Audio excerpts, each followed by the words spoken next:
No século XVIII, as plantações eram maiores. As cidades e portos estavam crescendo. O poder dos mercadores, fabricantes e advogados aumentava. E o sucesso nutria novas ideias que mudariam o mundo. O iluminismo e a sociedade. Neste episódio de A Tradição Ocidental.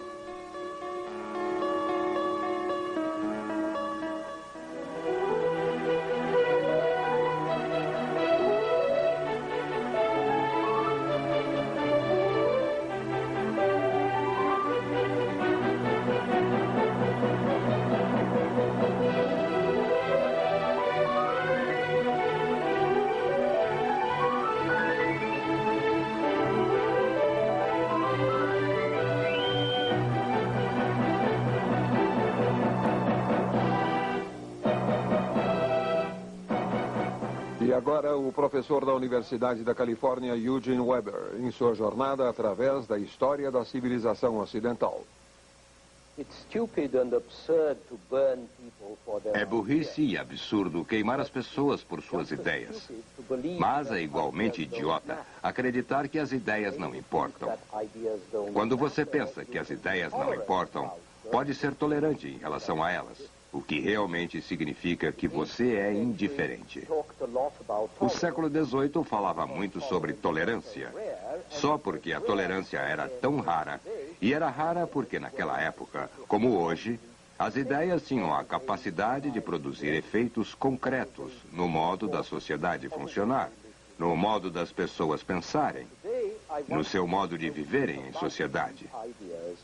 Hoje quero falar principalmente sobre estas ideias e seus efeitos, e a primeira coisa a dizer sobre elas é que, enquanto muitos filósofos eram nobres, as ideias do século XVIII estavam dominadas pelo crescimento da burguesia no Ocidente, sua autoconfiança crescente e sua autoafirmação.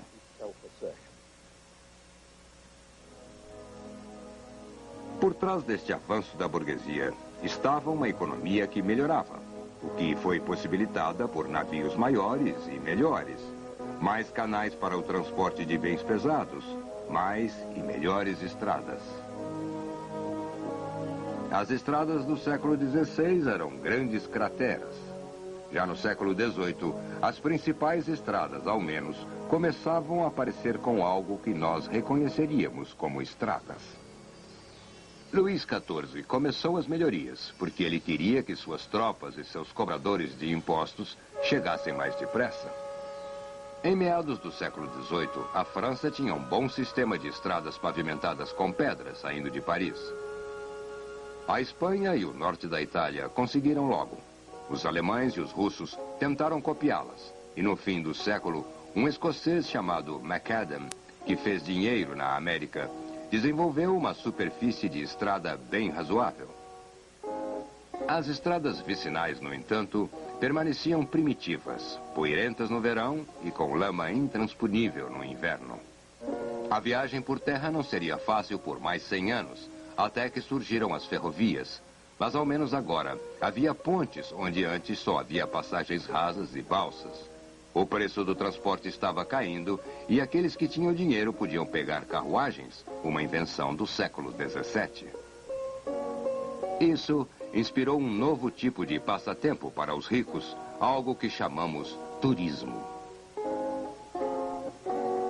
O século XVIII foi uma era de livros de viagem, relatos de visitas a Paris, a spas, para tomarem as águas, jogar e flertar.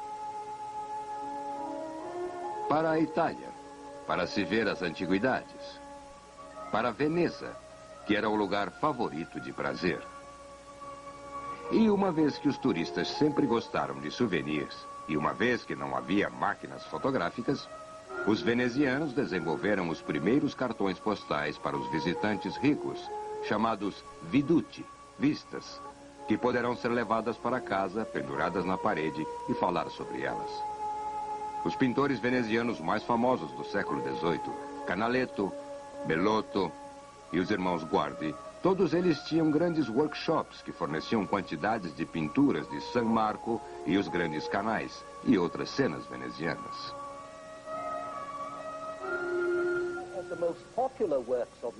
Duas das obras mais populares do século XVIII iriam, na verdade, se mascarar como livros de viagem.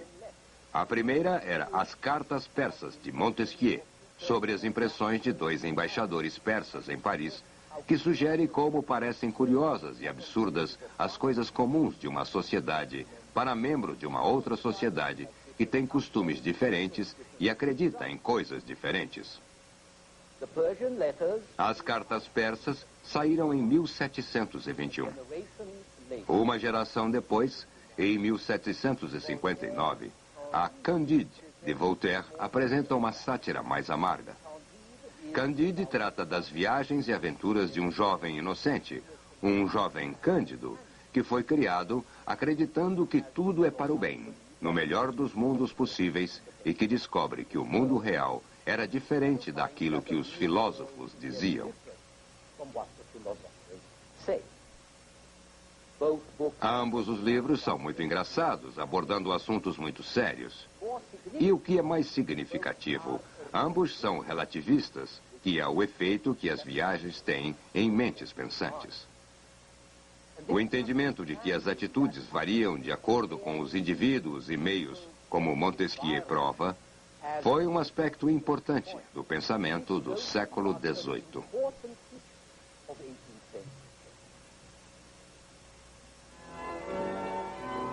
E havia outros sinais de progresso. A tecnologia para tratar as áreas agrícolas melhorou. A agricultura tornou-se mais produtiva. Menos plantações eram destruídas por exércitos e eram melhor armazenadas, de modo que havia mais alimento, mais pessoas continuavam vivas e a população cresceu. A maioria das pessoas ainda vivia da terra, mas uma agricultura saudável significava uma economia rica em geral. Mais intercâmbio, mais poder de compra, mais fabricantes, cidades que cresciam, portos que cresciam. E o poder crescente dos mercadores, dos donos de navios, dos financistas e dos advogados que faziam seus contratos. Tudo isso aconteceu antes na Inglaterra, porque a Inglaterra foi poupada do pior das guerras que minaram os recursos dos estados continentais. Ela também tinha importantes recursos próprios. Acesso ao cobre, muitas madeiras nativas, a energia da água que gerava moinhos têxteis, ferro e carvão para alimentar as forjas e derreter o ferro.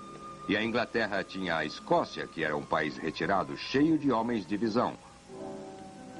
Macadam veio da Escócia. Também James Watt, que nos deu o motor a vapor. Quando Voltaire foi à Inglaterra, ficou maravilhado com o que viu. O comércio enriquecia, ajudava a libertá-los. E a liberdade, por sua vez, desenvolveu ainda mais o comércio. A grandeza do Estado se baseia nisso. Voltaire pôs o ideal claramente. O comércio traz a riqueza favorece a liberdade favorece o comércio favorece a grandeza do país. Era o que ele queria ver na França. É o que a burguesia queria ver em toda parte. E esses burgueses que alcançaram poder econômico estavam agora exigindo poder político. Ao final do século, um líder da Revolução Francesa tornou isso muito claro. Uma nova distribuição da riqueza, ele disse, exige uma nova distribuição do poder.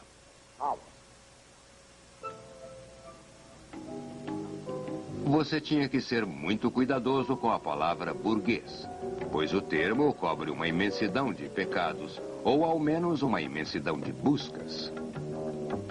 Alguns burgueses eram homens de negócios, outros eram artesãos, empregados do Estado, funcionários públicos, financistas, fabricantes e alguns eram homens de letras, intelectuais, um termo que não apareceu até o século XIX. Apesar de que foi no século XVIII que escrever se tornou uma profissão. Assim, havia diferentes tipos de burgueses, mas eles partilhavam de ideias comuns, que poderiam chamar de filosofia burguesa, que não se apresentava como burguesa, mas como uma filosofia universal, algo que se aplicava a toda a humanidade.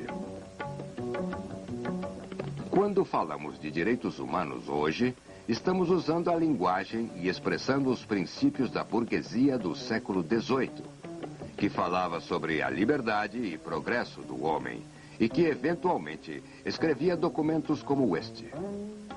A Declaração dos Direitos do Homem, publicada na França em 1789. E isso foi uma mudança fundamental, que de novo seria enfatizada por revolucionários americanos e franceses, que apelavam não para os direitos ou características especiais dos americanos ou dos franceses, mas para a natureza e direito dos homens, que são universalmente válidos. E se eu continuar dizendo homem, você vai entender que é porque isso era o que os homens da época usavam.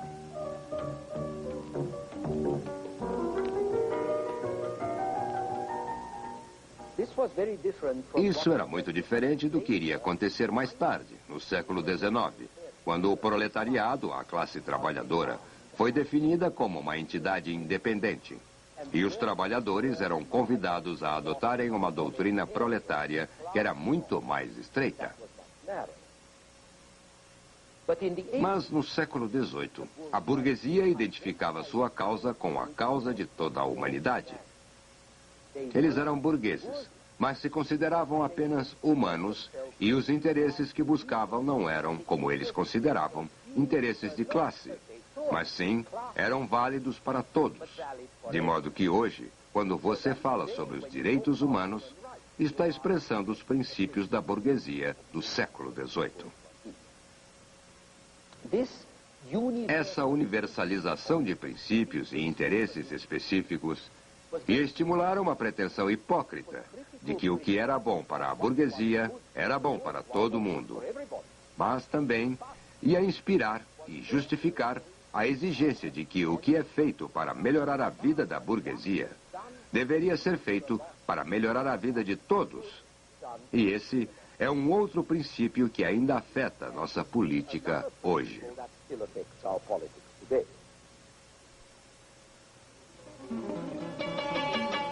Outro aspecto novo e importante da época era que essas ideias iluministas seriam publicadas mais rápida e amplamente que as ideias que haviam sido publicadas antes, ou que poderiam ter sido. Isso, por exemplo, é uma caricatura francesa de 3 ordens sociais, com os comuns em cima. Não que a propaganda, o esforço sistemático de persuadir, fosse uma invenção do século XVIII. Ela sempre existira, mas a divulgação em massa, ao menos do tipo secular, somente chegou com as comunicações melhores e intercâmbios do século XVIII. Os cartazes, gazetas, jornais e clubes, com mais livros e panfletos como jamais antes.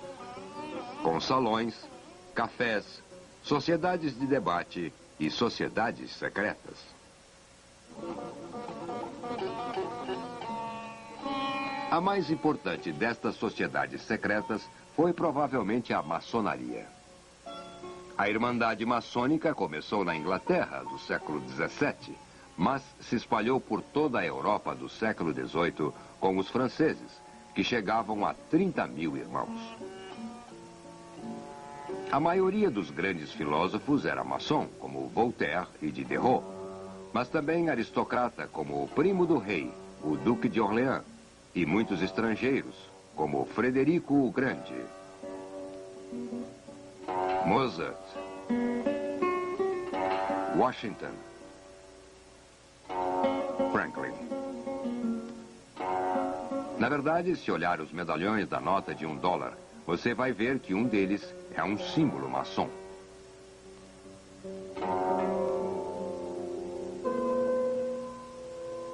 O primeiro princípio da livre maçonaria era um culto da humanidade. Isso não desafiava o poder dos reis, mas desafiava os dogmas da religião estabelecida. Os maçons acreditavam em Deus, mas não em um Deus em particular, um Deus de uma igreja ou revelação em particular. E os maçons acreditavam na razão e na religião natural que somente a razão podia revelar. Portanto, eles não se impressionavam por rituais religiosos. Eles tinham o seu próprio, que chamavam de deísmo. Mais imediatamente importante, as sociedades maçônicas acrescentavam ao número de clubes que existiam ideias progressistas de Paris, divulgadas através das províncias que ofereciam um sistema capilar para as novas ideias que penetravam nas atitudes das classes superiores e médias.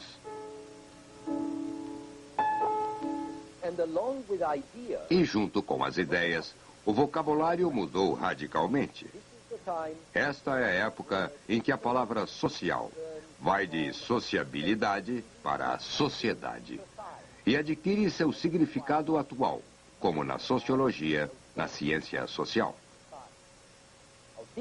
É quando palavras como capitalista aparecem, quando nação e nacional adquirem seu senso moderno. É quando termos como povo ou massa toma seu sentido pejorativo, como gente comum, a gentalha. E eles se tornam, como coloca a enciclopédia de Voltaire e de Diderot, a parte mais numerosa e necessária da nação.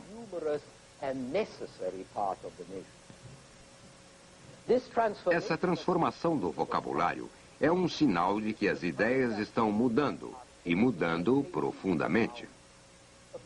Umas poucas palavras dominavam o século: natureza, felicidade, virtude, razão e progresso. Essas palavras não são novas, e elas não significam a mesma coisa para todos. Mas há, apesar de todo um espírito da época, um acordo amplo sobre certas ideias básicas.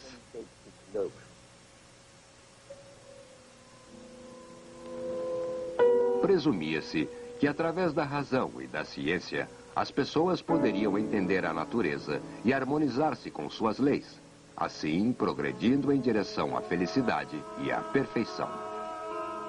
Mas antes, eles tinham que conhecer a natureza e a sua essência, ou seja, como era a natureza. Essa ciência natural era baseada em descobertas do século XVII, que tiveram um efeito muito maior no pensamento do século XVIII que em seu próprio tempo. O século XVII, que foi uma grande era de descoberta científica. Eram os novos instrumentos que tornavam possíveis as descobertas. O telescópio, aperfeiçoado por Galileu, e também inventou o termômetro e melhorou muito o relógio mecânico, enquanto um aluno de Galileu, Torricelli, inventava o barômetro. Todos esses instrumentos permitiam observações mais exatas e mais extensivas. E aconteceram descobertas específicas. William Harvey descobriu a circulação do sangue através do coração e pulmões. Anton Leeuwenhoek desenvolveu lentes suficientemente poderosas para ver bactérias e espermatozoides. Robert Boyle trabalhou no comportamento dos gases em temperaturas diferentes e sob pressões diferentes e tornou-se o pai da química moderna. Avanços incríveis foram feitos na matemática por Isaac Newton e René Descartes. Progressos em logaritmos, cálculo diferencial, cálculo integral, todos dando a base para as altas matemáticas. E os mistérios da eletricidade e do magnetismo foram revelados por William Gilbert e Benjamin Franklin, através de italianos como Alessandro Volta e Luigi Galvani. Mas a maior figura do início da ciência moderna foi Isaac Newton, que viveu de 1643 a 1727. Newton deu a base da física moderna, descobrindo as leis mecânicas do movimento, e especialmente a lei da gravidade, a velocidade na qual os corpos caem na Terra. E o resultado deste acúmulo de descobertas foi uma mudança radical na perspectiva das pessoas educadas. Quando o século XVII começou, cientistas sérios ainda podiam acreditar em bruxas, Mas quando o século XVII terminou, isso teria sido impossível, porque nenhum cientista acreditava em forças sobrenaturais que supostamente as bruxas teriam. No tempo de Shakespeare, as pessoas acreditavam que os cometas eram augúrios. Depois de Newton, eles sabiam que Newton e Halley tinham calculado o movimento de certos cometas e que as estrelas obedeciam às leis da gravidade do mesmo modo que os planetas. Assim, agora a imaginação humana aceitava a lei científica e começava a rejeitar a magia e a feitiçaria. Como esse livro sugere, os mistérios da natureza deveriam ser desvendados pelos humanos. Em 1600, os homens viviam na Idade Média. Em 1700, a perspectiva mental das pessoas educadas era moderna.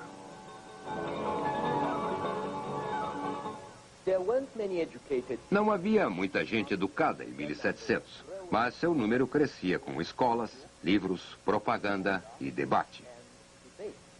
E na medida em que as novidades do descobrimento científico se espalhavam no continente, isso também afetava sua crença religiosa. Não pense que os cientistas do século XVII queriam abalar a crença religiosa de ninguém. O próprio Newton era profundamente religioso e um bom alquimista. Mas suas descobertas adquiriram vida própria. Depois de Newton, as pessoas educadas sabiam que o sistema solar movia-se por si mesmo e por suas próprias leis. O sistema solar newtoniano rodava como relógio, de acordo com as leis da gravidade. Talvez Deus tenha dado corda no mecanismo. Talvez Deus tenha decretado a lei da gravidade. Mas, uma vez que ela começou, ele não mais era necessário. E assim, para alguns, Deus se tornou uma pessoa representativa, uma espécie de monarca constitucional. Sem dúvida, um criador, mas sem direitos de intervir num universo que trabalhava automaticamente de acordo com as leis da física e da mecânica. Ainda podia acreditar que o céu cheio de estrelas proclamava a glória de Deus, mas o modo que este céu estrelado funcionava tinha sido revelado pelo cálculo astronômico.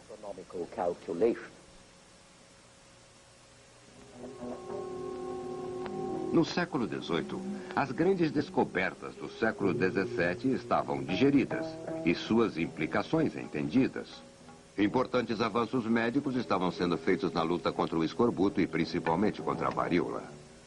Em 1783, dois franceses, os irmãos Montgolfier, demonstraram sua descoberta que o gás aquecido dentro de um saco de tecido o faria subir. Os Montgolfier foram a Versailles e, enquanto o rei olhava, os dois mandaram para cima um grande balão dentro do qual havia uma ovelha, um galo e um pato. Uns 2 meses depois, o primeiro voo pilotado por um homem sobrevoou Paris. E em 1785, um americano e um francês sobrevoaram o Canal da Mancha. As possibilidades da ciência eram obviamente infinitas. Todos que eram alguém faziam leves esforços em relação a ela. Voltaire estudou a matemática e trouxe Newton para o público em geral. Um outro enciclopedista, D'Alembert, produziu vulgarizações da ciência e filosofia para damas modernas. Diderot fez experimentos químicos e anatômicos e a biologia fascinava a todos. Esse é um esboço dos experimentos de Galvani, com pernas de sapos e eletricidade. Então, agora estamos no mundo da ciência, da mecânica. Um mundo material, que era importante explorar, desenvolver, a fim de melhorar as pessoas e que elas vivessem melhor. Torná-las felizes, o que em si era uma noção nova.